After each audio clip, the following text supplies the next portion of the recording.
Magandang araw sa lahat. The YouTube channel of the Fraternal Order of Eagles, Limbas Law Corner is back to once again render public service in the field of law or itong aming pagbabahagi ng kaalaman sa batas para sa sambayanang Pilipino.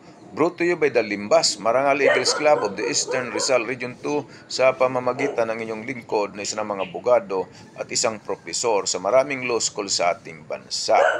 Okay, kahapon habang nagbibiyahe, sa isang national highway na proyekto ng Department of Public Works and Highways, merong billboard, merong pangtatak din, Commission on Audit. Ang daming mga kabataan nagkalat, naglalaro sa highway ito na napakadelikado.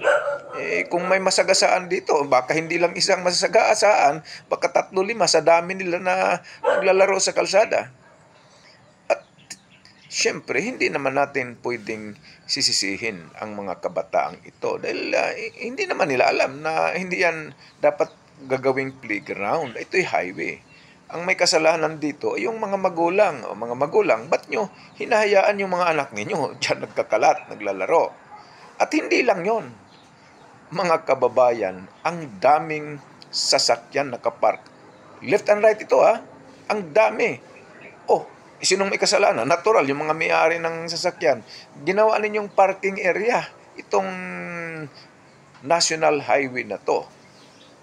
Ang kalsada, tawag public road, ito'y public property for public use para gamitin ng publiko, specifically para saan?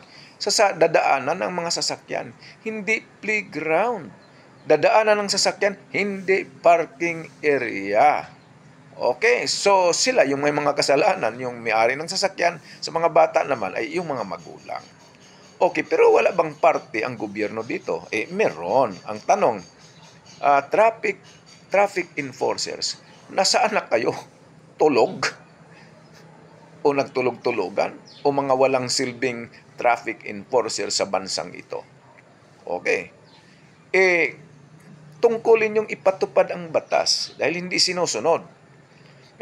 Samantala doon, yung mga dumadaan dyan sa Santa Mesa, Manila, yung malapit sa Sumart, Vimapa, bantay kayo dyan, Merong traffic enforcers doon, 2-3. Magkamali ka lang ng konti, talagang lagot ka, sisitahin ka, tabi. Pero tama ba?